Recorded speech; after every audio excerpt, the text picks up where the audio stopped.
14/12/25 আমার চেম্বারে দেখি, এখানে দেখেন একটা রিপোর্টে লেখা আছে তার লাইফেজ ছিল 2153 ইউনিট পার লিটার 22/10/2025 থেকে। অর্থাৎ এই সময়টাই উনি হসপিটালে ভর্তি ছিলেন। এই স্টোন কিন্তু অলরেডি আপনারা দেখতে পারলেন যে বের হচ্ছে ছোট ছোট স্টোন, বিভিন্ন ইয়েলো কালারের স্টোন।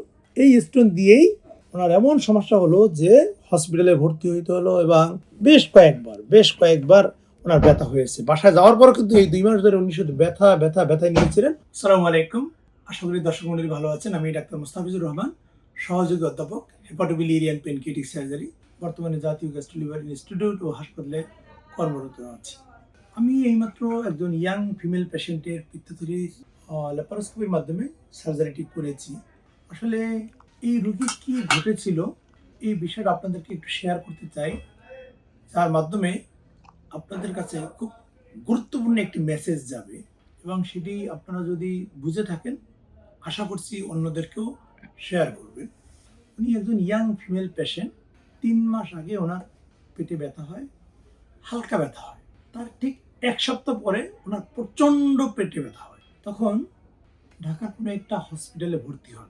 এটা খুবই স্বাভাবিক, যখন পেটে এরকম প্রচণ্ড ব্যথা হয় রোগীকে হসপিটালে ভর্তি করতে হয়, শিরাপথে ঔষধ দিতে হয়, মুখে না খাওয়ায় রাখতে হয় এবং সেই অবস্থায় বেশ কিছু ইনভেস্টিগেশন করতে হয়। সবার আগে যে পরীক্ষাটি আসে সেটি হলো পুরো পেটের একটা আল্ট্রাসোনোগ্রাম। সেখানে দেখা যায় যে ওনার পিত্তথলিতে পাথর আছে।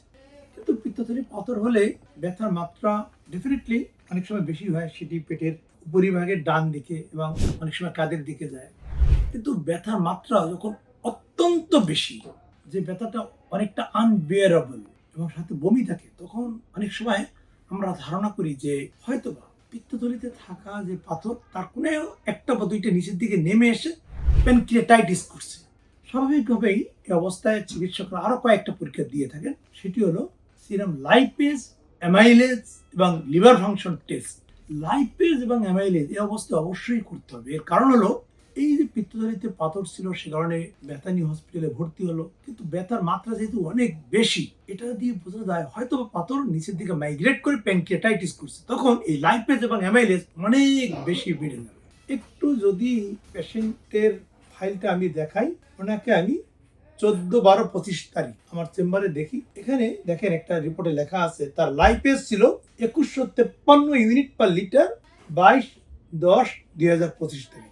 অর্থাৎ এই সময়টাই উনি হসপিটালে ভর্তি ছিলেন এবং পিত্তথলির পাথর দিয়ে তার প্যানক্রিয়াটাইটিস হয়েছিল। তাহলে কি করা উচিত, এটি আপনাদেরকে একটা মেডিসিন দিচ্ছি। যখন পিত্তথলির পাথর দিয়ে প্যানক্রিয়াটাইটিস হবে অবশ্যই রোগী হসপিটালে থাকবে। প্যানক্রিয়াটাইটিসের তীব্রতা বা মাত্রা ভেদে রোগীকে 3 দিন, 5 দিন, 7 দিন, 15 দিন, ইভেন 1 মাসও থাকা লাগতে পারে।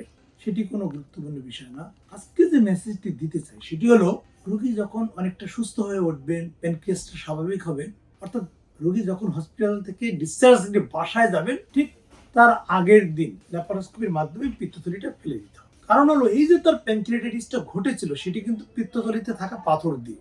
এর কারণটা কি? কেন পরে করবে না? কেন 1 মাস, 2 মাস বা আজকে যেমন আমি করলাম, কেন এখন করলাম? এই রোগীকে তো আমি গতদিনই প্রথম দেখেছি। আমি যদি ওনাকে 2 মাস আগে দেখতাম অবশ্যই আমি ওই সময় ওনার পিত্তথলির সার্জারিটি করতাম। কেন? গবেষণায় দেখা গেছে পিত্তথলিতে থাকা যে পাথর সেটি দিয়ে যদি কারো প্যানক্রিয়াটাইটিস হয়, প্রথমবার যখন প্যানক্রিয়াটাইটিস হয় এটাকে বলা হয় একুট প্যানক্রিয়াটাইটিস, অর্থাৎ একবারের জন্য প্যানক্রিয়াটাইটিস ঘটনা। সাধারণত পিত্তথলিতে যে পাথর থাকে এবং যেগুলো দিয়ে প্যানক্রিয়াটাইটিস হয় সেই স্টোনের সাইজগুলো সাধারণত অনেক ছোট ছোট থাকে, অনেক সময় বালুর কণার মতো থাকে বা স্লাস থাকে। একবার যেহেতু স্লাস বা স্টোন নিচের দিকে নেমে এসে তার মারাত্মক একটা বেধি করে ফেলেছে, এই স্টোন বা পাথর আবারও কিন্তু নিচের দিকে নেমে আসতে পারে, আবারও প্যানক্রিয়াটাইটিস করতে পারে। গবেষণায় যেটি বলে, যদি এরকম পাথর নেমে এসে 2 বার বা তার বেশি প্যানক্রিয়াটাইটিস করে এই রোগীর, সেই প্যানক্রিয়াটাইটিস এই রোগী যতদিন বাঁচবে ততদিন থাকবে, লাইফ লং, যেটিকে বলা হয় ক্রনিক প্যানক্রিয়াটাইটিস। এজন্য বেস্ট মেডিকেল রিকমেন্ডেশন হলো, যখন কারো পিত্তথলির পাথর দিয়ে প্যানক্রিয়াটাইটিস হবে সেই অবস্থায় হসপিটালে থাকবে। ডেফিনেটলি হসপিটাল থেকে ছুটি নেওয়ার আগের দিন সেই হসপিটালেই একজন সার্জনকে দিয়ে পিত্তথলির অপারেশনটা করিয়ে নেবেন। আর অপারেশনটা যেহেতু অত্যন্ত সেফ, নিরাপদ, ল্যাপারোস্কোপিক পদ্ধতিতে হয়, মাত্র কয়েকটা ছিদ্র করে করা হয়, অবশ্যই সেটি কেন করবে না? যেহেতু আরো একটা ঝুঁকি দেখা যায়, সে বাসায় যাবে এবং সে বাসায় যাওয়ার পরে খাওয়া দাওয়া স্বাভাবিক শুরু করবে, আবারও পাথর নিচের দিকে নেমে এসে প্যানক্রিয়াটাইটিস যদি করে ফেলে, তার পুরোটা জীবন দুর্বিষহ হয়ে উঠবে। দেখেন আজকে যে রোগীর অপারেশনটি করলাম এর গল ব্লাডারে কোন ধরনের পাথর ছিল।